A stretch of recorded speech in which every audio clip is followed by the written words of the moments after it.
여러분 안녕하십니까? 선거제도 미스터 코리아 진 탐정 전환기입니다. 아우야 못하겠다 야. 아우야 여러분 선거제도가 너무 딱딱하고 어렵다고요? 전혀 그렇지 않습니다. 제가 누굽니까? 탐정 전환규 아니겠습니까? 좀 더 쉽고 재밌게 선거제도를 파헤쳐 보도록 하겠습니다. 어떻게? 아름답게. 오늘의 의뢰는 국회의원 선거인데요.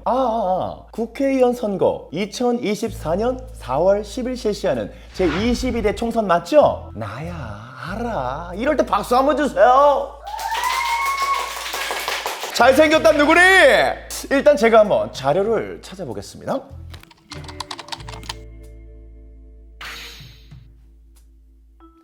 이걸 끼고 있어야 조사 능률이 오릅니다. 문제 없는데? 국회의원 선거에 대한 자료 조사가 끝났습니다. 오늘은 국회의원이 하는 일과 국회의원을 뽑는 국회의원 선거에 대해 총정리해드리겠습니다. 국회의원 선거란 대한민국 국회의 구성원이 되는 국회의원을 선출하기 위한 선거인데요. 대한민국 헌법 제1조 1항, 2항은 국민이 나라의 주인임을 명시하고 있습니다. 하지만 모든 국민이 직접 의사결정에 참여할 수 없기 때문에 국민을 대신해 일을 하는 대표자인 국회의원을 뽑는 것입니다. 그럼 국회의원 선거는 투표를 할 수 있는 유권자처럼 18세가 되면 무조건 출마할 수 있는 걸까요? 18세면 나도 겨우겨우 할 수 있나? 미안합니다. 국회의원은 선거일을 기준으로 18세 이상의 국민은 출마가 가능하며 국회의원의 임기는 4년으로 연임이 가능합니다. 잠깐! 아시나요? 국회의원 선거에서는 국민들이 1인 1표가 아닌 1인 2표를 행사할 수 있습니다. 국회의원 선거는 전국을 단위로 하여 정당의 득표율에 비례하여 당선자 수를 결정하는 비례대표 국회의원 선거와 하나의 선거구에서 직접 후보를 뽑는 지역구 국회의원 선거가 있습니다. 이렇게 뽑힌 국회의원은 어떤 권한을 가지게 되는 걸까요? 대표적으로 법률 제정 개정권, 예산 결산 심사권, 셋째 국정감사 조사권이 있고요. 이외에도 대법원장, 헌법재판소장, 국무총리 감사원장, 대법관 임명 동의권, 헌법재판소 재판관, 중앙선관위 위원 선출권과 탄핵소추권 등의 권한을 갖고 있습니다. 권한만큼 지켜져야 하는 의무가 있어야겠죠? 국회의원은 헌법상의 청렴 의무, 국익 우선 의무, 지위남용 금지 의무, 국회법상의 품위 유지 의무, 겸직 금지 의무를 성실히 이행해야 합니다. 자, 이제 국민의 대표를 선출하는 국회의원 선거의 절차를 간략하게 알려드릴게요.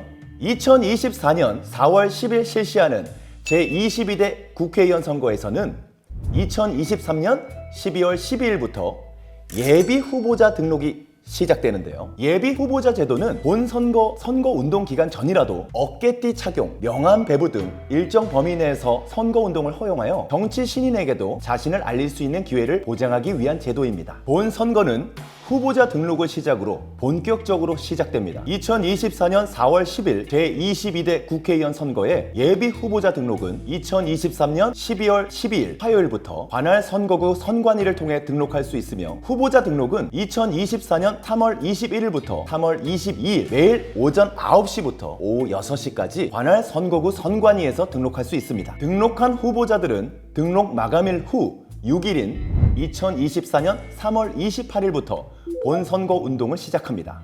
선거 운동으로는 대표적으로 선거 벽보, 선거 공보, 현수막 등의 인쇄물, 시설물을 이용하거나 언론 매체 및 정보통신망을 이용하여 자신을 홍보할 수 있는데요. 그러면 유권자들은 어떤 선거 운동이 가능할까요? 먼저 선거일을 제외하고 언제든지 가능한 선거 운동 방법으로 개별적으로 말로 하는 선거운동이 있습니다. 두 번째로는 전화로 하는 선거운동인데요. 전화로 하는 선거운동은 송수화자 간 직접 통화를 하는 방식으로 오전 6시부터 오후 11시까지만 가능합니다. 지났다. 이외에도 선거일을 포함해 언제든지 가능한 선거운동 방법으로 문자 메시지를 전송하거나 카페나 블로그와 같은 인터넷 홈페이지에 글이나 동영상 등 게시, 전자우편 전송 등의 방법들이 있습니다. 사전 투표일 혹은 선거일이 되면 유권자들은 소중한 표를 행사하게 되는데요. 유권자들이 소중한 표를 행사할 수 있도록 다양한 제도가 마련되어 있습니다. 첫째, 신체에 중대한 장애가 있어 거동할 수 없는 사람 등은 거소 투표. 둘째, 선거일에 투표소에서 투표할 수 없는 선원들은 현상 투표. 셋째, 우리나라가 아닌 해외에 거주하는 유권자 제외 선거 등 유권자라면 누구든지 어려움 없이 투표할 수 있습니다. 오늘은 이렇게 제22대 국회의원 선거에 대하여 샅샅이 알아보았는데요. 2024년 4월 10일 민주주의의 꽃 제22대 국회의원 선거가 다가오고 있습니다. 후보자들은 정정당당한 선거 페어플레이, 유권자들은 소중한 표를 통해 자신의 목소리를 내주시길 바랍니다. 여기까지 탐정 전환기였으며 다른 선거제도 의뢰를 조사하러 가보도록 하겠습니다. 감사합니다. 대한민국 화이팅!